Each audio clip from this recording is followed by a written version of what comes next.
يا أيتها النفس المطمئنة ارجعي إلى ربك راضية مرضية فادخلي في عبادي وادخلي جنتي.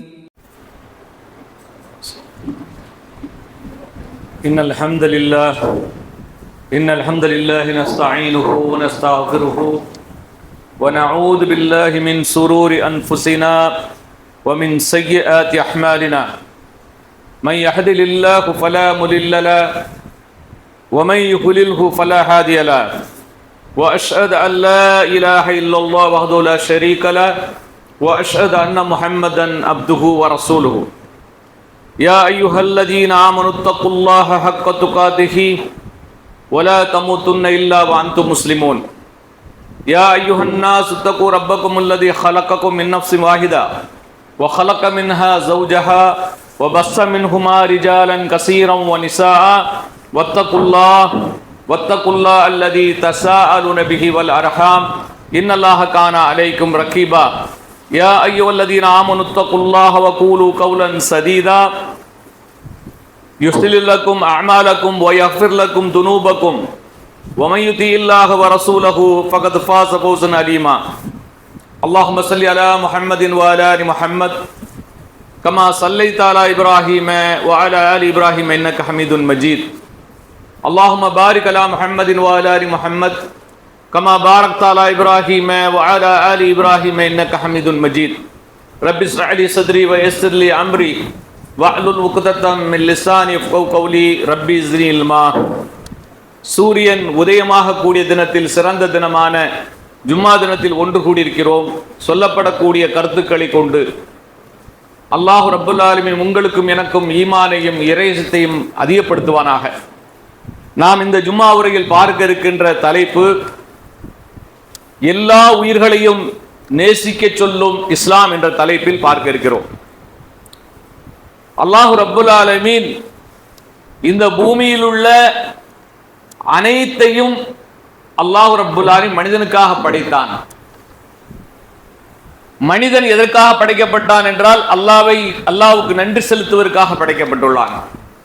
அல்லாஹ் சொல்லி காட்டுகிறான், வலக்கது கர்ரம்னா பனி ஆதம், ஆதமுடைய மக்களை நாம் கண்ணியப்படுத்தி இருக்கிறோம் என்று அல்லாஹ் சொல்லி காட்டுகிறான்.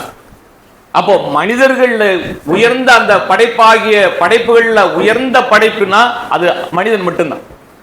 மனிதனை மிஞ்சிய உயர்ந்த படைப்பு எதுவுமே கிடையாது. அப்ப அல்லாஹ் ரப்புல் ஆலமீன் மனிதனுக்கு என்று ஒரு கண்ணியத்தை கொடுத்திருக்கிறான். மனிதனுக்காகவே இந்த பூமியில் உள்ள அனைத்தையும் படைத்திருக்கிறான். அல்லாஹ் ரப்புல் ஆலமீன் சொல்லி காட்டுகிறான், வல்லதி ஹலககும் மா ஃபில் அர்லி ஜமீஆ. உங்களுடைய ரப்பு எப்படிப்பட்டவன் தெரியுமா? உங்களை படைத்த அல்லாஹ் எப்படிப்பட்டவன் தெரியுமா? அவன்தான் பூமியில் உள்ள அனைத்தையும் உங்களுக்காக படைத்தான் என்று அல்லாஹ் சொல்லி காட்டுகிறான். அப்போ பூமியில் உள்ள படைக்கப்பட்ட அத்தனை படைப்புகளை பற்றி அல்லாஹ் சொல்லும் போது ஒரு மனிதனுக்கும் ஒரு அற்பமான எறும்புக்கும் வித்தியாசம் கிடையாது. எல்லாமே ஒரே மாதிரியான படைப்பு தான். அல்லாஹ் சொல்லி காட்டுகிறான், வமா மின் தாபத்தின் ஃபில் அர்லி வலா தாயிரி யதீரு பி ஜனாஹைஹி இல்லா உமமுன் அம்சாலுக்கும். பூமியில் உள்ள எந்த உயிரினமும் தன் இரு சிறகுகளால் பறக்கின்ற எந்த பறவையும் உங்களை போன்ற இனமே அன்றி வேறில்லை. எல்லா உயிரினங்களும் ஒரே மாதிரியான நிலையில் தான் படைக்கப்பட்டுள்ளன. ஆனால் மனிதனுக்கு மட்டும்தான் அல்லாஹ் உயர்வை கொடுத்திருக்கிறான், கண்ணியத்தை கொடுத்திருக்கிறான். படைப்புகளிலெல்லாம் உயர்ந்த படைப்பாக உயர்த்தி வைத்திருக்கிறான். அப்ப இந்த படைப்புகள் அனைத்தையும் அல்லாஹ் மனிதனுக்கு கட்டுப்படக்கூடிய நிலையில் அமைத்து தந்திருக்கிறான். எந்த உயிரினமாக இருந்தாலும் எல்லா உயிரினங்களும் மனிதனுக்கு கட்டுப்பட வேண்டும் என்ற அடிப்படையிலேயே அல்லாஹ் ரப்புல் ஆலமீன் படைத்திருக்கின்றான். அப்ப இப்படி கட்டுப்படக்கூடிய இந்த உயிரினங்களை, அல்லாஹ்வுடைய படைப்புகளை மனிதன் தன்னுடைய இஷ்டத்துக்கு பயன்படுத்திக் கொள்ளலாமா என்றால் கிடையாது. அப்படி பயன்படுத்திக் கொள்ள முடியாது. அல்லாஹ் ரப்புல் ஆலமீன் மற்ற உயிரினங்களிடம் எப்படி நடந்து கொள்ள வேண்டும், எதை எப்படி பயன்படுத்த வேண்டும், எதை எப்படி பயன்படுத்த கூடாது என்பதையெல்லாம் அல்லாஹ் ரப்புல் ஆலமீன் வேதத்தின் வழியாகவும் தூதர் வழியாகவும் நமக்கு வழிகாட்டி இருக்கின்றான். தன் தூதர்களுக்கு கூட அல்லாஹ் ரப்புல் ஆலமீன் கட்டளையிட்டிருக்கின்றான். யா அய்யுஹர் ருசூலு குலு மின் தய்யிபாத்தி வஅமலு சாலிஹன் இன்னி பிமா தஅமலூன அலீம். அல்லாஹ் நபிமார்களுக்கு கட்டளையிட்டானாம். நம் தூதர்கள் ஒவ்வொரு இடத்திலும் நாம் கூறினோம், தூதர்களே நல்லவற்றில் இருந்து நீங்கள் உண்ணுங்கள், இன்னும் நல்ல செயல்களை நீங்கள் செய்யுங்கள், நீங்கள் செய்பவற்றை நான் நன்கு அறிந்தவனாக இருக்கிறேன் என்று நபிமார்களை பார்த்து அல்லாஹ் சொல்லுகிறான். நீங்கள் நல்லவற்றில் உண்ணுங்கள். அப்ப நல்லவற்றில் உண்ணுங்கள் சொன்னா எதை உண்ண வேண்டும், எதை உண்ணக்கூடாது, எதை எப்படி பயன்படுத்த வேண்டும், எதை எப்படி பயன்படுத்த கூடாது என்பதை அல்லாஹ் வழிகாட்டுகிறான். தூதர்கள் நிறைவேற்றினார்கள், மக்களுக்கும் அதே போல கட்டளையிட்டார்கள். அல்லாஹ் ரப்பல் சொல்லி காட்டுகிறான், அவலம் யரோ அன்னா ஹலக்னா லஹும் மிம்மா அமிலத் ஐதீனா அன்ஆமன் ஃபஹும் லஹா மாலிகுன். நிச்சயமாக நாம் அவர்களுக்காக நம்முடைய கைகள் செய்தவற்றிலிருந்து கால்நடைகளை படைத்திருக்கின்றோம். அல்லாஹ் தன்னுடைய கைகளால் படைத்ததாக சொல்லுகிறான். கால்நடைகளை நாம் படைத்திருக்கின்றோம் என்பதை அவர்கள் பார்க்கவில்லையா? அவர்கள் அவற்றுக்கு உரிமை கொண்டாடுகிறார்கள். அந்த கால்நடைகளுக்கு அவர்கள் உரிமை கொண்டாடுகிறார்கள்.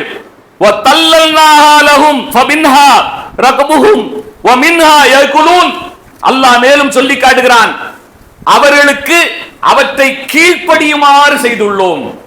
கால்நடைகளாக இருக்கட்டும், மற்ற உயிரினங்களாக இருக்கட்டும், அல்லாஹ் சொல்லி காட்டுகிறான், அவர்களுக்கு அவை கீழ்ப்படியுமாறு நாம் ஏவி இருக்கிறோம், கட்டளையிட்டிருக்கிறோம். சுப்ஹானல்லாஹ்.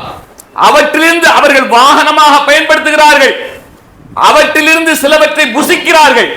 உண்ணுவதற்கும் வாகனமாக பயன்படுத்துவதற்கும் அதில் உள்ள பாலை அருந்துவதற்கும் அல்லாஹ் ரப்புல் ஆலமீன் விலங்குகளை நமக்கு தந்திருக்கிறார். ஆடு, மாடு, ஒட்டகம் போன்ற விலங்குகளை அவர் தந்திருக்கிறார். இவற்றையெல்லாம் அல்லாஹ் தன்னுடைய அனுமதியோடே நமக்கு கொடுக்கின்றான்.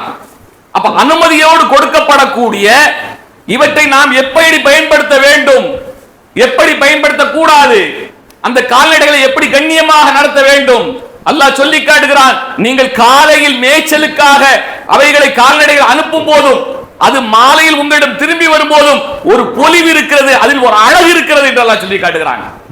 இன்று பசுகளுக்கு பாதுகாவலாக இருக்கக்கூடியவர்கள், பசுகளை கொல்லக்கூடாது, விலங்குகளை கொல்லக்கூடாது என்று சொல்லக்கூடியவர்கள் உத்தரப்பிரதேசம் போன்ற மாநிலங்கள்ல பார்க்கிறோம். கோசாலை என்ற கோசாலையில அந்த மாடுகளை கட்டி வைத்து பசியும் பட்டினியமாக போட்டு கொலை பண்றாங்க, மிருகவதை செய்யறாங்க. ஆனால் முஸ்லிம்களாகிய மக்கள் அவர்கள் தங்களுக்காக உணவாக கால்நடைகளை பயன்படுத்தும் போது அவர்கள் கொல்லுகிறார்கள். எப்படி நீங்கள் மிருகங்களை கொல்லலாம் என்று முஸ்லிம்களை குறிவைத்து தாக்குகிறார்கள். எவ்வளவு கோழைத்தனமான செயல், எவ்வளவு அருவருப்பான செயல். மனிதன் உயர்ந்தவனா, விலங்குகள் உயர்ந்ததா என்றால் மனிதனைத்தான் அல்லாஹ் உயர்த்தி வைத்திருக்கிறான், மனிதனைத்தான் அல்லாஹ் கண்ணியப்படுத்தி வைத்திருக்கிறான். ஆனால் அந்த கால்நடைகளை, மற்ற உயிரினங்களை எப்படி பயன்படுத்த வேண்டும் என்பதையும் அல்லாஹ் கட்டளையிட்டிருக்கிறான். இன்று நிறைய இடங்கள்ல பார்க்கிறோம், வீதிகள்ல, ஹைவே ரோடுகள்ல சர்வசாதாரணமாக மாடுகள் படுத்து கிடக்குது. அதனுடைய உரிமையாளர்கள் அதனுடைய பாலை கறந்து கொள்கிறார்கள், அதனுடைய தேவைகளை நிறைவேற்றிக் கொள்கிறார்கள். பிறகு அதை அனாதையாக விட்டு விடுவது, தேவைப்படும் போது இழுத்துக் கொள்வது, தேவை முடிந்தவனை விரட்டி விடுவது. கடைசியில் பார்த்தீங்கன்னு சொன்னா அதன் மூலமாக எத்தனையோ ஆக்சிடென்ட்கள் நடக்குது. அப்போ இப்படி செய்வதை அல்லாஹ் எப்படி பார்க்கிறான், எப்படி கண்டிக்கிறான், எப்படி தூதர்களுக்கு கட்டளையிட்டிருக்கிறான், நபிமார்கள் என்ன கட்டளையிட்டார்கள் நமக்கு என்பதையெல்லாம் நாம் அறிந்து கொள்ள வேண்டும். அந்த விலங்குகளிடம் எப்படி நடக்க வேண்டும் என்பதையும் அல்லாஹ்வுடைய தூதர் ஸல்லல்லாஹு அலைஹி வஸல்லம் நமக்கு கற்றுத் தந்திருக்கிறாங்க. ஒரு மாட்டை அறுத்தாலும், ஒரு ஆட்டை அறுப்பதாலும் அதற்கு முன்னால் நீங்கள் கத்தியை தீட்டாதீர்கள் என்று அல்லாஹ்வுடைய தூதர் ஸல்லல்லாஹு அலைஹி வஸல்லம் சொல்றாங்க. அதை பயமுறுத்தாதீர்கள், அந்த கால்நடைகளை நீங்கள் பயமுறுத்தாதீர்கள். அறுக்கப்படுவதற்கு முன்னால் ஒரு ஆட்டை ஒரு மனிதர் முன்னங்காலை பிடித்து இழுத்து கொண்டு வருகிறார். உமர் ரலியல்லாஹு அன்ஹு பார்க்கறாங்க, பார்த்துட்டு சொல்றாங்க, இதே போல மறுமை நாளில் உன்னை அல்லாஹ் 2 கால்களை பிடித்து இழுத்து நரகத்தில் தள்ளுவான். அந்த ஆட்டிடம் கண்ணியமாக நடந்து கொள் என்று உமர் அதை எச்சரிக்கை செய்கிறாங்க. ஒரு ஆட்டை நீங்கள் அறுப்பதற்கு கொண்டு சென்றாலும் அதை கூட நீ கண்ணியமாக கொண்டு சொல்லணும் அப்படின்னு சொல்லி இந்த மார்க்கம் நமக்கு சொல்லித் தருகிறது.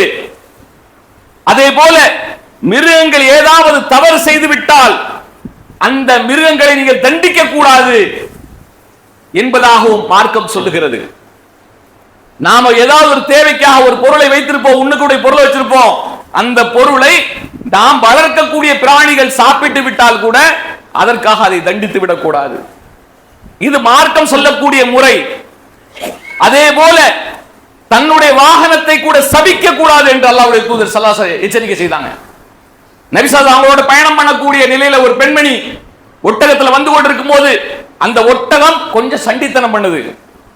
அப்போது அந்த ஒட்டகத்தை பார்த்து அந்த பெண்மணி கூறுகிறார், உன் மீது அல்லாஹ்வுடைய சாபம் உண்டாகட்டும் என்று அந்த ஒட்டகத்தை பார்த்து சொல்கிறார். நபி ஸல்லல்லாஹு அலைஹி வஸல்லம் பார்க்கறாங்க. பார்த்துட்டு, சபிக்கப்பட்ட ஒட்டகத்தின் மீது இனி அமராதே, நீ அதில் வைக்கப்பட்ட பொருட்களை எல்லாம் எடுத்துக்கொண்டு கீழே இறங்கிவிடு, அதை சுதந்திரமாக விட்டுவிடு என்று அல்லாஹ்வுடைய தூதர் ஸல்லல்லாஹு அலைஹி வஸல்லம் எச்சரிக்கை செய்றாங்க. அப்போ மிருகங்களை கூட சபிக்க கூடாது என்று சொல்லக்கூடிய மார்க்கம் இந்த இஸ்லாமிய மார்க்கம். மிருகங்களுக்கு, உயிரினங்களுக்கு ஒவ்வொன்றுக்கும் கண்ணியத்தை கொடுக்க வேண்டும் என்று சொல்லக்கூடிய மார்க்கம் இந்த மார்க்கம் என்பதை நாம் புரிந்து கொள்ள வேண்டும். அது மட்டுமல்லாம நபி ஸல்லல்லாஹு அலைஹி வஸல்லம் சொல்றாங்க, உயிருள்ள ஒவ்வொரு பிராணிக்கும் நீங்கள் உதவி செய்தால் அவற்றுக்கு மறுமையில் உங்களுக்கு பிரதிபலன் உண்டு என்று சொல்லுகிறார்கள். ஒரு எறும்புங்க ஒரு நபியை கடித்து விட்டது. அதற்காக அந்த நபி அந்த எறும்பை கொன்று விட்டார். அல்லாஹ் கண்டிக்கிறான். நான் அதற்கு உணவு கொடுத்து தண்ணீர் கொடுத்து அதை வாழ வைத்துக் கொண்டிருக்கிறேன், நீங்க எப்படி அதை கொல்லலாம் என்று அல்லாஹ் ஒரு நபியை கண்டிக்கிறான். எதற்காக கண்டிக்கிறான்? ஒரு எறும்பை கொலை செய்ததற்காக. ஒரு எறும்பை கொலை செய்ததற்காக.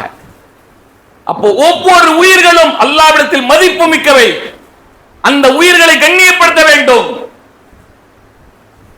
அந்த உயிரினங்களுக்கு மதிப்பளிக்க வேண்டும். ஒரு மனிதர் பாலைவனத்தில் வந்து கொண்டிருக்கிறாரு. பனீ இஸ்ராயீல் காலத்தில் நடந்த சம்பவம். ஒரு கிணத்துக்கு அருகில் வர்றார், பசியோட தாகத்தோட. கிணத்துக்குள்ள இறங்கி தண்ணீர் எடுத்து தண்ணீரை குடிச்சிட்டு மேல ஏறுறாரு. மேல வந்து பார்த்தா ஒரு நாய் பசியோட நிக்குது, தாகத்தோட இருக்குது. அதை அறிந்து கொண்ட அவர் உள்ள இறங்கி போய் தன்னுடைய காலுறையில தண்ணீர் எடுத்துட்டு வந்து அந்த நாய்க்கு தண்ணீர் புகட்டுகிறார். அந்த நாய்க்கு தண்ணீர் புகட்டுகிறார். அல்லாஹ்வுடைய தூதர் ஸல்லல்லாஹு அலைஹி வஸல்லம் சொல்றாங்க, அந்த நாய்க்கு தண்ணீர் புகட்டியதன் காரணமாக அல்லாஹ் அவரை சொர்க்கத்தில் நுழைய வைத்தான். அல்லாஹு அக்பர். அப்ப நபி ஸல்லல்லாஹு அலைஹி வஸல்லம் சொல்றாங்க, ஒவ்வொரு உயிரினத்துக்கும் நீங்கள் உதவி செய்ய வேண்டும். அது எப்படிப்பட்ட உதவி செய்தாலும் சரி அதற்கு பிரதிபலன் உண்டு. ஒரு விபச்சாரி இதே போல ஒரு நாய்க்கு உதவி செய்ததனால் அவருடைய விபச்சார பாவத்தை மன்னித்தான் அல்லாஹ், அவளுக்கு சொர்க்கத்தை கொடுத்தான் என்பதை நபி ஸல்லல்லாஹு அலைஹி வஸல்லம் சொல்லக்கூடிய செய்தியை நாம் பார்க்கிறோம். அப்ப இந்த மார்க்கம் ஒவ்வொரு உயிரினங்களுக்கும், ஒவ்வொரு உயிருக்கும் மதிப்பு கொடுக்க வேண்டும், கண்ணியம் கொடுக்க வேண்டும் என்று இந்த மார்க்கம் நமக்கு ஏவுகிறது.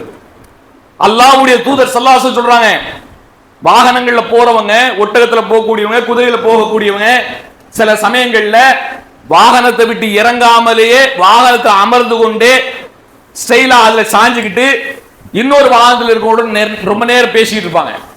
இப்படி ஒரு காட்சியை நபி ஸல்லல்லாஹு அலைஹி வஸல்லம் பார்க்கறாங்க. ஒருவர் இன்னொரு ஒட்டகத்துல, 2 பேரும் வாகனத்தில் உட்கார்ந்து இருக்காங்க. 2 பேர் நீண்ட நேரமாக வாகனத்தில் அமர்ந்து கொண்டு ஒருவர் ஸ்டைலாக அந்த வாகனத்தில் சாஞ்சு கொண்டு பேசிக் கொண்டிருக்கிறாங்க. இதை பார்த்து விட்டு நபி ஸல்லல்லாஹு அலைஹி வஸல்லம் சொல்றாங்க, உங்கள் மிருகங்களின் முதுகை உங்கள் சாய்வு நாற்காலிகளாக ஆக்கிக் கொள்ளாதீர்கள். உங்களுடைய மிருகங்களுடைய முதுகுகளை உங்களுடைய சாய்வு நாற்காலியாக ஆக்கிக் கொள்ளாதீர்கள் என்று கூறிவிட்டு நபி ஸல்லல்லாஹு அலைஹி வஸல்லம் சொல்றாங்க, அதை ஓய்வெடுக்க விடாமல் இப்படி துன்புறுத்தாதீர்கள். ஒரு பயணத்துல போறாங்கன்னு சொன்னா அந்த பயணத்துல இருந்து எந்த இடத்துல அவங்க ஓய்வு தேவைப்படுதுங்கிறோ அப்ப அந்த இடத்துல இறங்கி அந்த வாகனத்துக்கு ஓய்வு கொடுக்க வேண்டும். அதிலேயே அமர்ந்து கொண்டு அதை சித்திரவதை செய்யக்கூடாது, அதை துன்புறுத்தக்கூடாது. ஒரு முறை நபி ஸல்லல்லாஹு அலைஹி வஸல்லம் பள்ளியில உட்கார்ந்து இருக்கிறாங்க. ஒரு ஒட்டகத்துல வர்றாரு, ஒட்டகத்தை விட்டு விலகி போயிட்டாரு. அந்த ஒட்டகம் மெலிந்து காணப்படுகிறது. உணவில்லாமல், சரியாக பராமரிக்கப்படாமல் அந்த ஒட்டகம் மெலிந்து காணப்படுகிறது. அந்த ஒட்டகத்துடைய கண்களிலிருந்து கண்ணீர் வழிந்து கொண்டே இருக்கிறது. நபி ஸல்லல்லாஹு அலைஹி வஸல்லம் அந்த ஒட்டகத்துடைய உரிமையாளரை கூப்பிடுறாங்க. இந்த ஒட்டகம் என்னிடம் முறையிடுகிறது, இந்த ஒட்டகத்தை நீ ஒழுங்காக கவனிப்பதில்லை என்று இந்த ஒட்டகம் என்னிடம் முறையிடுகிறது. இந்த ஒட்டகத்தை சரியாக பராமரித்து அதற்கு உணவளித்து அதை கண்ணியமாக வைத்துக் கொள்வதாக இருந்தால் இதை வைத்துக்கொள், இல்லை என்றால் இதை நல்ல பராமரிக்கக்கூடியவருக்கு விட்டுவிடு அப்படின்றாங்க. நல்ல பராமரித்து அதை நல்ல முறையில் வைக்கக்கூடியவருக்கு நீ விட்டுவிடு என்று அல்லாஹ்வுடைய தூதர் ஸல்லல்லாஹு அலைஹி வஸல்லம் சொல்றாங்கன்னு சொன்னா, நாம் எந்த அளவுக்கு மற்ற விலங்குகளிடம், மற்ற உயிரினங்களிடம் நாம் கண்ணியமாக நடந்து கொள்ள வேண்டும் என்பதை இந்த மார்க்கம் நமக்கு தெளிவாக காட்டி தருகிறது. அதே போல இன்னைக்கு பார்க்கிறோம், சில மாட்டு வண்டி ஓட்டிட்டு போவாங்க, அதுல ஒரு 1/2 டன் லோடு ஏத்தலாம் சொன்னா அந்த மாட்டுக்கு மேல அந்த வாகனத்துல 2 டன் 3 டன் எடையை தூக்கி வச்சிருவாங்க. அது நடக்க முடியாம நடக்கும். கடைசியில ஒரு ஏத்த வந்தால் தடுமாறி பொத்துன்னு கீழே விழுந்துடும். இப்படிப்பட்ட நிலையை நாம் ஏராளமான இடங்கள்ல பார்க்கிறோம். நபி ஸல்லல்லாஹு அலைஹி வஸல்லம் சொல்றாங்க, உங்களுடைய வாகனங்களின் மீது அதற்கு சக்திக்கு ஏற்ப அதை வேலை வாங்குங்கள், சக்திக்கு மீறி அதன் மீது சுமைகளை சுமத்தாதீர்கள் என்று நபி ஸல்லல்லாஹு அலைஹி வஸல்லம் சொல்லிட்டு சொல்றாங்க. நீங்கள் அவற்றின் வேலை முடிந்து விட்டால் அது நன்றாக இருக்கும் போதே, களைத்து போகாமல் இருக்கும் போதே அதுக்கு ஓய்வு கொடுத்து விடுங்கள். அது களைத்து போய் இளைத்து போய் நிக்கிற வரைக்கும் விட்டுறாதீங்க. நீங்க சுமையை ஏத்திட்டு போறீங்கன்னு சொன்னா அது கஷ்டப்படுத்தாத அளவுக்கு சுமையை கொண்டு போங்க. அது நன்றாக இருக்கும் போதே அதுக்கு ஓய்வு கொடுங்க, அதற்கு உண்டான உணவை கொடுங்க அப்படின்னு சொல்லி நபி ஸல்லல்லாஹு அலைஹி வஸல்லம் அவர்கள் கட்டளையிடுகிறார்கள். இன்னைக்கு பார்க்கிறோம், ஜல்லிக்கட்டு எங்க வருஷம் கொண்டாடுறாங்க, அதுல ஏராளமான மனிதர்களும் கொல்லப்படுறாங்க, ஏராளமான மாடுகளும் அதில் அழிந்து போகின்றன. இப்படி காளைகளோடு முட்டுவதற்கு, மோதுவதற்கு மார்க்கத்தில் அனுமதி இருக்கான்னா கிடையாது. அல்லது 2 ஆடுகளை 2 மாடுகளை முட்டை விட்டு அதை சூதாட்டம் நடத்தக்கூடிய போட்டிகள் நடத்தலாமான அந்த மார்க்கத்தில் கிடையாது. மார்க்கத்துக்கு அனுமதி கிடையாது இப்படிப்பட்ட செயல்கள் செய்வதற்கு. மாடுகளை வச்சு போட்டி நடத்துறது, ஆடுகளை வச்சு போட்டி நடத்துறது, அதை சண்டையிட்டு வேடிக்கை பார்ப்பது, கோழி சண்டை, மாட்டு சண்டை, ஆட்டு சண்டை, இதையெல்லாம் ஒரு திருவிழாவாக கொண்டாடுறாங்க. இப்படி செய்வதற்கு இந்த இஸ்லாமிய மார்க்கத்தில் ஒரு அனுமதியும் கிடையாது. விலங்குகள், உயிரினங்கள் அது அது அது சுதந்திரத்தை கொடுக்கப்பட்டு அது சுதந்திரமாக விடப்பட வேண்டும், அது சுதந்திரமாக இருக்க வேண்டும். அது உங்களிடம் இருந்தால் அதற்கு நீங்கள் கண்ணியத்தை கொடுக்க வேண்டும், அதை அழகிய முறையில் பராமரிக்க வேண்டும். இதுதான் மார்க்கம் சொல்லக்கூடியது. ஒரு பறவையினுடைய முட்டையை கூட திருடக்கூடாது. நபி ஸல்லல்லாஹு அலைஹி வஸல்லம் தோழர்களோடு அமர்ந்திருக்கிறாங்க, அவங்க தலைக்கு மேல ஒரு பறவை சுத்தி கொண்டே இருக்குது. நபி ஸல்லல்லாஹு அலைஹி வஸல்லம் கேட்கிறாங்க, என்ன சொல்றாங்க தெரியுமா? இந்த பறவையினுடைய முட்டையை எடுத்தவர் யார்? அது என்னிடம் முறையிட்டு நிற்கிறது என்று அல்லாஹ்வுடைய தூதர் ஸல்லல்லாஹு அலைஹி வஸல்லம் சொல்றாங்க. ஒரு மனிதர் என்ன சொல்றார்? அல்லாஹ்வுடைய தூதர், நான் வைத்திருக்கிறேன். எடுத்த முட்டையை அதனுடைய கூட்டில் கொண்டு வச்சிருங்க முதல்ல அப்படின்னு சொல்லி அல்லாஹ்வுடைய தூதர் ஸல்லல்லாஹு அலைஹி வஸல்லம் சொல்றாங்க. அந்த முட்டையை கொண்டு வைத்த உடனே அந்த பறவை அடைகாப்பது போல அந்த முட்டைக்கு மேல் அமர்ந்து மூடிக்கொள்கிறது. சுப்ஹானல்லாஹ். இந்த மார்க்கம் எப்படிப்பட்ட கண்ணியமான மார்க்கம்! மனிதனுக்கு கண்ணியத்தை கொடுப்பது போலவே ஒவ்வொரு உயிரினத்துக்கும் கண்ணியத்தை கொடுக்க சொல்கிறது இந்த மார்க்கம். எந்த ஒரு பறவையோ எந்த ஒரு உயிரினமோ வேதனை செய்யப்படக்கூடாது, அதை கவலையடை செய்யக்கூடாது என்பதை இந்த மார்க்கம் தெளிவாக நமக்கு வழிகாட்டுகிறது. அதே போல நபி ஸல்லல்லாஹு அலைஹி வஸல்லம் சொல்றாங்க, அதையாவது சில சமயங்கள் என்ன செய்வாங்கன்னா, வேண்டுமென்றே பறவைகளையோ மற்ற உயிரினங்களையோ கல்லால் அடிச்சு கொள்ளுவாங்க, அல்லது அம்பு எய்தி கொள்வாங்க. அம்பு எரிஞ்சு பழகுவதற்காக கூட சில உயிரினங்களை வேட்டையாடுவாங்க. நபி ஸல்லல்லாஹு சொல்றாங்க, ஒரே ஒரு பறவையை நீங்கள் வேண்டுமென்றே கொன்றால் அதுவும் நாளை மறுமையில் உங்களுக்கு முன்னால் வரும், உங்களுக்கு முன்னால் அல்லாஹ்விடம் முறையிடும், என் இறைவனே, உணவளிப்பவனே, இந்த மனிதன் விளையாட்டுக்காக என்னை கொன்றான் என்று அந்த பறவை முறையிடும். எந்த நன்மைக்காகவும் அவன் என்னை கொலை செய்யவில்லை. கொலை செய்வதாக இருந்தால் அதுல ஒரு நன்மை இருக்கணும். அவன் எந்த நன்மைக்காகவும் என்ன கொலை செய்யல, விளையாட்டுக்காகவே கொலை செய்தான் என்று அந்த பறவை அல்லாஹ்விடம் முறையிடும். நபி இப்ராஹிம் கேட்டாங்க, யா அல்லாஹ், இறந்த மனிதர்களை எப்படி உயிர்ப்பிக்க இறைவா என்று கேட்டாங்க. உனக்கு சந்தேகமா இப்ராஹிமே அப்படின்னு நல்லா கேட்டான். இல்லை, என் மனம் நிம்மதியடையும், அதுக்காக கேட்கிறேன். அல்லாஹ் கட்டளையிட்டான், இப்ராஹிமே 4 பறவைகளை நீங்க நல்லா பழகி கொள்ளுங்க, அது உங்கள்கிட்ட திரும்பி வர்ற மாதிரி நல்லா பழகி கொள்ளுங்க. பிறகு அந்த பறவைகளை அறுத்து துண்டு துண்டாக்கி 4 உயரமான இடங்களை வைத்திருங்க. பிறகு அவைகளை கூப்பிடுங்க, அது வரும். அப்ப நீங்க தெரிஞ்சு கொள்வீங்க. அதே மாதிரி செய்யறாங்க. அல்லாஹ்வுடைய பேசல அறுக்கிறாங்க, துண்டு துண்டா வெட்டி உயரமான 4 இடங்களை வைத்துட்டு வந்து அந்த பறவையுடைய பேர் சொல்லி அழைக்கிறாங்க. அந்த பறவைகள் உயிரோடு எழுந்து பறந்து வருது. இதே போல நாம் ஒவ்வொருவரும் எழுப்புவோம் அப்படி அல்லாஹ் சொல்லி காட்டுறான். அப்ப தகுந்த காரணம் இல்லாமல் எந்த ஒரு பறவையையோ எந்த ஒரு உயிரினத்தை கொலை செய்யக்கூடாது. அப்படி செய்தாலும் கூட அந்த பறவை நமக்கு எதிராக அல்லாஹ்விடத்தில் வாதாடும் என்பதை அல்லாஹ்வுடைய தூதர் ஸல்லல்லாஹு அலைஹி வஸல்லம் சொல்றாங்க. மிருகங்களுக்கு சில சமயம் அடையாளங்களுக்காக சூடு போடுவாங்க. இப்படி சூடு போடுவதை அனுமதிக்கிறதுக்கான மார்க்கம் கிடையாது. நபி ஸல்லல்லாஹு அலைஹி வஸல்லம் ஒரு முறை வந்து கொண்டிருக்கும் போது ஒரு கழுதை அவங்களுக்கு எதிரில் கட்டப்பட்டிருக்குது. அந்த கழுதையினுடைய முகத்தில் சூடு போட்டப்பட்டுள்ளது. இதை பார்க்கறாங்க, பார்த்துட்டு சொல்றாங்க, இதை செய்தவன் அல்லாஹ்வால் சபிக்கப்பட்டான் என்று சொன்னாங்க. இதை எவன் செய்தானோ அவனை அல்லாஹ் சபித்து விட்டான். அல்லாஹ் அக்பர். ஒரு உயிரினம் நமக்கு ஏற்படக்கூடிய வேதனை அதற்கும் உண்டு, அதற்கு ஏற்படக்கூடிய சந்தோஷம் உண்டு, அதற்கு ஏற்படக்கூடிய கவலை உண்டு. அப்போ அநியாயமாக ஒரு கழுதை மீது அடையாளம் விடுவதற்காக சூடு போட்டப்பட்ட ஒரு நிலையை பார்த்துவிட்டு சூடு போட்ட நபரை குறித்து அல்லாஹ்வுடைய தூதர் சொல்றாங்க, இப்படி செய்தவன் அல்லாஹ்வால் சபிக்கப்பட்டு விட்டான். அப்ப சாதாரணமாக எண்ணிவிடக் கூடாது. பறவைகளோ உயிரினங்களோ எதுவாக இருந்தாலும் சரி.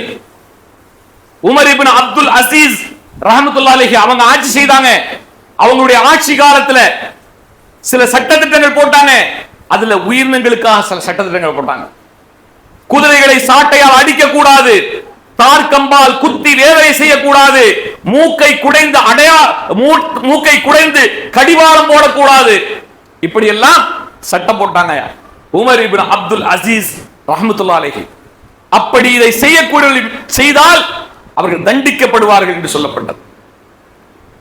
மிருகங்களின் மீது அதனுடைய சக்திக்கு மேல் சுமைகளை ஏற்றக்கூடாது. மிருகங்களை வளர்ப்பவர் அதற்கு போதிய தரமான தீனியை கொடுக்க வேண்டும். இப்படி எல்லாம் சட்டம் போட்டு அந்த சட்டங்களை நிறைவேற்ற செய்தார் உமர் இப்னு அப்துல் அசீஸ் ரஹ்மத்துல்லாஹி அலைஹி அவங்க ஆட்சி காலத்துல. நபி தோழர்கள் ஒவ்வொரு உயிரினங்களையும் எப்படி நேசித்தார்கள் தெரியுமா? நபி தோழர்கள் ஒவ்வொரு உயிரினங்களையும் எப்படி அரவணைத்தார்கள் தெரியுமா? பாருங்க, அபூ தர்தா ரலியல்லாஹு அன்ஹு அவங்களுடைய மரண நேரத்தில் தன்னுடைய ஒட்டகத்துக்கு பக்கத்துல நின்று கொண்டு அந்த ஒட்டகத்தை பார்த்து பேசுறாங்க. அபூ தர்தா ரலியல்லாஹு அன்ஹு என்ன சொல்றாங்க? என் ஒட்டகமே, நமக்கெல்லாம் உணவளித்த இறைவன் முன்னால் நீ என்னிடம் சண்டையிட்டு விடாதே. நமக்கெல்லாம் உணவளிக்கக்கூடிய இறைவனுக்கு முன்னால் நாளை மறுமையில் என்னிடம் நீ சண்டையிட்டு விடாதே. ஏனென்றால் நான் ஒருபோதும் உன்னிடம் சக்திக்கு மேல் வேலை வாங்கியதில்லை. யாரை பார்த்து சொல்றாங்க? ஒட்டகத்தை பார்த்து சொல்றாங்க. எப்ப சொல்றாங்க? தன்னுடைய மரண நேரத்தில் சொல்றாங்க. இந்த ஒட்டகம் கூட தனக்கு எதிராக அல்லாஹ்விட வாதாட கூடாதுன்னு சொல்லிட்டு ஒட்டகத்துல சொல்றாங்க. அதே போல அபூ ஹுரைரா ரலியல்லாஹு அன்ஹு அவருடைய பெயர், உண்மையான பெயர் அப்துர் ரஹ்மான். அவருடைய பெயர் என்ன? அப்துர் ரஹ்மான். அப்ப இப்ப அப்துர் ரஹ்மானாக இருக்கக்கூடிய இந்த அபூ ஹுரைரா ரலியல்லாஹு அன்ஹு நபி ஸல்லல்லாஹு அலைஹி வஸல்லம் அவர்களுடைய எப்போதும் இருப்பார். நபி மொழியை கற்றுக்கொள்வதற்காக தன்னுடைய உடல் பொருள் அனைத்தையும் அர்ப்பணித்து நபியோடே இருந்து மார்க்கத்தை கற்றுக்கொள்வதற்காக தன்னையே அர்ப்பணித்தவர் இந்த அபூ ஹுரைரா ரலியல்லாஹு அன்ஹு. இவருடைய உண்மையான பேர் அப்துர் ரஹ்மான். இவரிடம் அனாதையாக ஒரு குட்டி பூனை வந்துருச்சு. தாயை இழந்து ஒரு குட்டி பூனை வந்துருச்சு. அந்த பூனைக்கு இவர் பால் கொடுத்தார். அதுல இருந்து இந்த பூனை என்ன செய்யும் தெரியுமா? எப்போதும் இவர் ஆடையில வந்து தஞ்சமடைகிறோம், இவருடைய சட்டையில வந்து ஒட்டிக்கிறோம், அவரோட இருக்கும். அவர் எழுந்து போகும்போது அப்படி கொஞ்ச தூரம் கடந்து போயிட்டு அப்படி போயிடும். இப்படிப்பட்ட நிலையில் இருந்தது. இதை நபி ஸல்லல்லாஹு அலைஹி வஸல்லம் கவனிச்சாங்க. ஒரு நாள் தாயை போல் அரவணைத்துக் கொண்டிருந்த இந்த அப்துர் ரஹ்மானை பார்த்து நபி ஸல்லல்லாஹு அலைஹி வஸல்லம் சொன்னாங்க, அபூ ஹுரைரா அப்படின்னாங்க. பூனையினுடைய தந்தையே அப்படின்னு அழைச்சாங்க. பூனையின் தந்தையே என்று அழைத்தாங்க. அந்த பூனையின் தந்தையே என்று செல்லமாக அழைக்கப்பட்ட பெயர் இன்றைக்கு வரைக்கும் நம்முடைய நாவால் சொல்லப்படுகிறது. அப்போ ஒவ்வொரு நபி தோழர்களும் ஒவ்வொரு உயிரினத்தையும் அன்பு காட்டினார்கள், நேசம் காட்டினார்கள், பாசத்தோடு அரவணைத்துக் கொண்டார்கள். அப்படித்தான் நாமும் இருக்க வேண்டும். அதே போல அதி இப்னு ஹாத்திம் ரலியல்லாஹு அன்ஹு, அவருடைய வீடு தனியான வீடு, அந்த வீட்டுக்கு பக்கத்துல யாரும் கிடையாது. அப்ப என்ன செய்யறாருன்னு சொன்னா, காய்ந்த ரொட்டி துண்டுகளை உடைத்து நொறுக்கி அதை தன்னுடைய வீட்டு வாசல் உட்கார்ந்து அப்படி நொறுக்கி போட்டு இருக்கிறார். ஒருவர் கேட்கிறாரு, ஏன் நீங்க இந்த வேலையை செய்யறீங்க அப்படின்ட்டு. அப்போ அதி இப்னு ஹாத்திம் ரலியல்லாஹு அன்ஹு சொல்றாங்க, இந்த எறும்புகள் எல்லாம் நம்முடைய அண்டை வீட்டார்கள், இந்த எறும்புகள் எல்லாம் நம்முடைய அண்டை வீட்டார்கள், இவற்றுக்கு நம்முடைய உபசரிப்பின் மேல் ஒரு உரிமை உள்ளது, அதை நாம் நிறைவேற்றிக் கொண்டிருக்கிறோம். இவர்களுக்கு பசியார உணவளிப்பதற்காக இந்த ரொட்டி துண்டை நாம் நொறுக்கி போடுகிறோம். சுப்ஹானல்லாஹ். இவை எப்படிப்பட்டது? இவையெல்லாம் நம்முடைய அண்டை வீட்டார் என்று சொல்கிறார். இப்படித்தான் எறும்பின் மீது கூட கருணையோடு நடந்து கொண்டார்கள் அந்த நபி தோழர்கள்.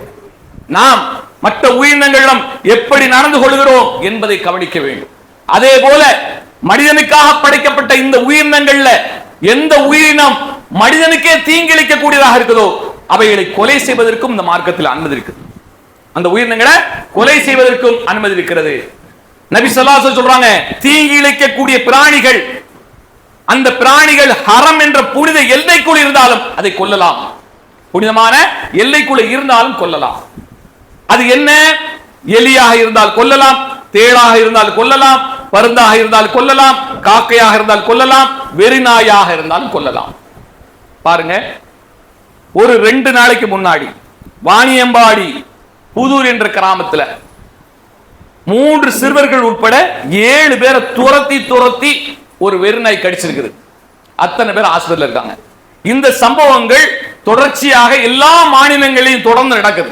தனியாக ஒரு சிறுமி நடக்க முடியல, தனியாக ஒரு சிறு குழந்தை நடக்க முடியல, வயதான பெண்கள் நடக்க முடியல.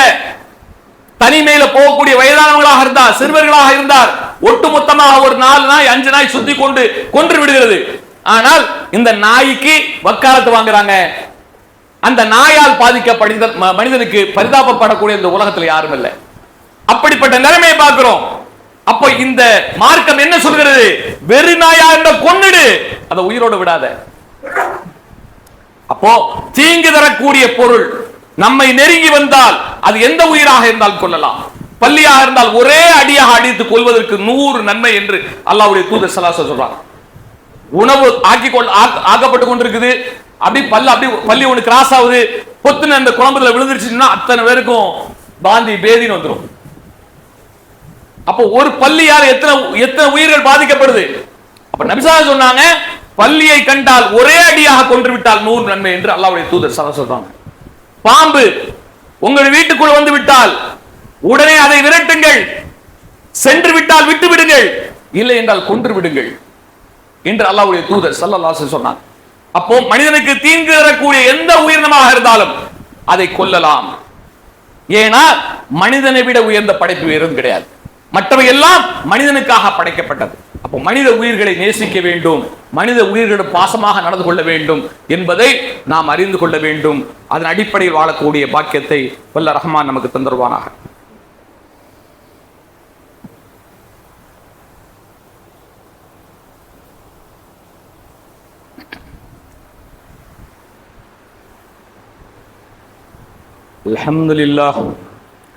அல்ஹம்துலில்லாஹி ரப்பில் ஆலமீன். அல்லாஹும்ம ஸல்லி அலா முஹம்மதின் வ அலா ஆலி முஹம்மத். எல்லா உயிரினங்களையும் நேசிக்க சொல்லக்கூடிய மார்க்கம் இஸ்லாம் என்ற தலைப்பில் பார்த்து வருகிறோம். அல்லாஹ் சொல்லி காட்டுகிறான், வமா மின் தாபத்தின் ஃபில் அர்லி இல்லா அலல்லாஹி ரிஸ்குஹா வ யஅலமு முஸ்தகர்ரஹா வ முஸ்தௌதஅஹா குல்லுன் ஃபீ கிதாபின் முபீன். இன்னும் எந்த உயிரினமும் அவற்றின் உணவு அல்லாஹ்வின் மீது பொறுப்பாக இருந்தே தவிர பூமியில் அது வாழவில்லை. உலகத்தில் வாழக்கூடிய எல்லா உயிரினங்களுக்கும் உணவளிக்கக்கூடிய பொறுப்பை அல்லாஹ் ஏற்றுக்கொண்டான் என்று சொல்லிவிட்டு அவை தங்கும் இடத்தையும், அந்த உயிரினங்கள் தங்கும் இடத்தையும், அவை இறந்து அடங்கக்கூடிய இடத்தையும் அல்லாஹ் அறிந்தவனாக இருக்கிறான். இவை அனைத்தையும் தெளிவான பதிவேட்டில் அல்லாஹ் பதிந்து வைத்திருக்கிறான்.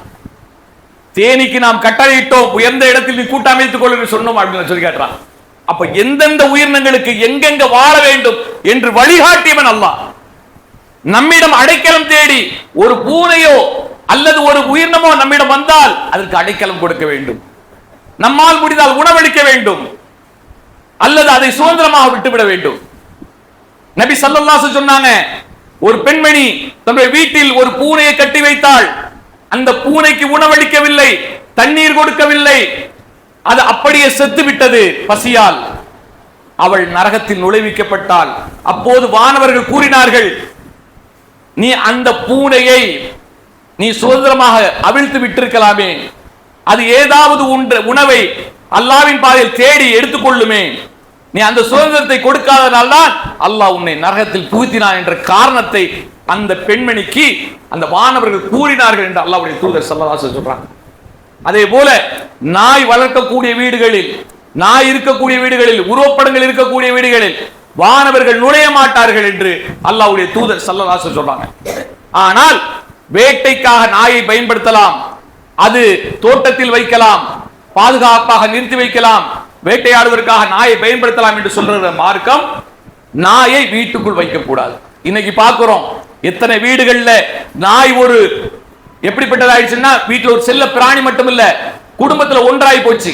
நாயை திருமணம் முடித்துக் கொள்ள பெண்களை பார்க்கிறோம். நாய்க்கு தன்னுடைய சொத்துக்களை எல்லாம், கோடி கோடியான சொத்துக்களை எழுதி வைத்து சாகக்கூடிய வீட்டின் உரிமையாளர்களை பார்க்கிறோம். பத்திரிகையில் இப்படிப்பட்ட செய்தியெல்லாம் அடிக்கடி நம்ம பார்க்கக்கூடிய நிகழ்வுகள் பார்க்குது. மனிதர்களை நேசம் கொள்ளக்கூடிய அளவிற்கு எப்படி நேசம் கொள்ள வேண்டுமோ அப்படி நேசம் கொள்ளாமல் இந்த உயிரினங்களுக்கு நேசம் கொடுத்து அதை அரவணைத்துக் கொள்கிறார்களே, இதை மார்க்கம் அனுமதிக்கவில்லை. மார்க்கம் அனுமதிக்கவில்லை. இதை நாம் விளங்கிக் கொள்ள வேண்டும். எந்த உயிரினமாக இருந்தாலும் மனிதனை விட உயர்ந்த உயர்வு கிடையாது என்பதை மீண்டும் மீண்டும் நாம் விளங்கிக் கொள்ள வேண்டும். பசியால் துடிக்கக்கூடிய ஒரு ஏழைக்கு உணவளிப்பது ஒரு நாய்க்கு உணவளிப்பதை விட சிறந்தது. பசியால் துடித்துக் கொண்டிருக்கக்கூடிய ஒரு வறுமையில் இருக்கக்கூடிய ஏழைக்கு உணவளிப்பது மற்ற உயிரினங்கள் அனைத்தையும் வாழ வைப்பதை விட சிறந்தது. ஏன்னா மனிதனுக்காக இந்த பூமி படைக்கப்பட்டது, மனிதனுக்காக இந்த உயிரினங்கள் படைக்கப்பட்டது என்பதை நாம் விளங்கிக் கொள்ள வேண்டும். மனிதனுக்கு அடுத்தபடியாகத்தான் எந்த உயிரும் எந்த உயிரினமும். இதை விளங்கிக் கொண்டு மனிதர்களை கண்ணியப்படுத்துவோம். நபி ஸல்லல்லாஹு அலைஹி வஸல்லம் சொன்னாங்க, பூமியில் உள்ள மனிதர்கள் மீது இரக்கம் காட்டினால் வானத்தில் உள்ள இறைவன் உங்கள் மீது கருணை காட்டுவான். அப்ப முதல்ல நாம் கருணை காட்ட வேண்டியது, இரக்கம் காட்ட வேண்டியது, உதவி செய்வதற்கு தகுதியானவர்கள் மனிதர்கள், பிறகு மற்ற படைப்புகள். இதை விளங்கி கொண்டோமானால் அல்ஹம்துலில்லாஹ் எல்லா உயிரினங்களையும் நாம் நேசித்து அல்லாஹ்வுடைய அன்பையும் அருளையும் பெறக்கூடிய பாக்கியத்தை வல்ல ரஹ்மான் நமக்கு தந்த அருள் புரிவானாக. வாஹிர் தவானா அனில் ஹம்துலில்லாஹி ரப்பில் ஆலமீன். அஸ்ஸலாமு அலைக்கும் வரஹ்மத்துல்லாஹி வபரகாத்துஹு.